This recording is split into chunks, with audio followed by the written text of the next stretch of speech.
পৃথক দুটি জায়গা থেকে 55 লক্ষ টাকার ব্রাউন সুগার উদ্ধারের সাফল্য পেল মালদা জেলা পুলিশ। পৃথক দুই জায়গায় অভিযান চালিয়ে বিপুল পরিমাণ ব্রাউন সুগার সহ মোট 3 জন মাদক কারবারিকে গ্রেপ্তার করল পুলিশ। গভীর রাতে বৈষ্ণবনগর থানা এলাহিটোলা এলাকায় অভিযান চালিয়ে দুই মাদক কারবারিকে গ্রেপ্তার করে পুলিশ। ধৃতদের কাছ থেকে উদ্ধার হয়েছে 275 গ্রাম ব্রাউন সুগার।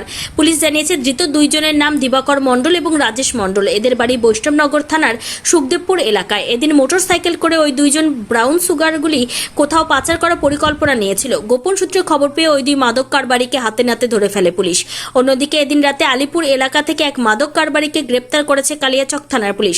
ধৃতের কাছ থেকে উদ্ধার হয়েছে 281 গ্রাম ব্রাউন সুগার। ধৃতের নাম ধনঞ্জয় ভকত। মাদক কারবারি ওই ব্রাউন সুগারগুলি বাইরে কোথাও পাচার করার পরিকল্পনা নিয়েছিল। দুই জায়গায় উদ্ধার হয়। এটা আমরা লাস্ট 1 month 2 months আমরা অনেক সেরকম টার্গেট করে মডিউল করে আমরা ট্র্যাক করছি। আর কিছু থানার দায়িত্ব দেওয়া হয়েছে কিছু কিছু অফিসার্সকে। তো ওখানে ওরা যে ইনফরমেশন পাচ্ছে তখন আমরা অপারেশন করছি। বেশিরভাগই আমরা সাকসেসফুল হচ্ছি। 1-2 বার হয়তো আমরা ওটাকে আটকাতে পারিনি, কিন্তু বেশিরভাগই আমরা যে মডিউলস আমরা ট্র্যাক করছি ওখানে সাকসেস পাচ্ছি। তো বৈষ্ণবনগর থানা কালকে একটা অপারেশন করেছে আর একটা কালিয়াচক করেছে। এখানে total 55 lakhs around retail price का drugs brown suspected brown sugar ধরা হয়েছে আর 3 জনকে অ্যারেস্ট করা হয়েছে। আগেও আমরা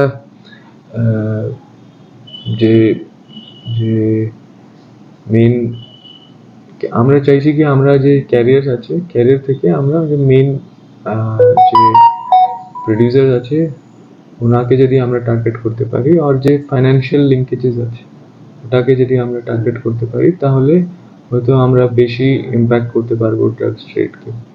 তো এর জন্যই আমরা চেষ্টা করছি আর হয়তো আমরা আর সাকসেস পাবো। অনেক ইনফরমেশন অনেক ওটা চলছে।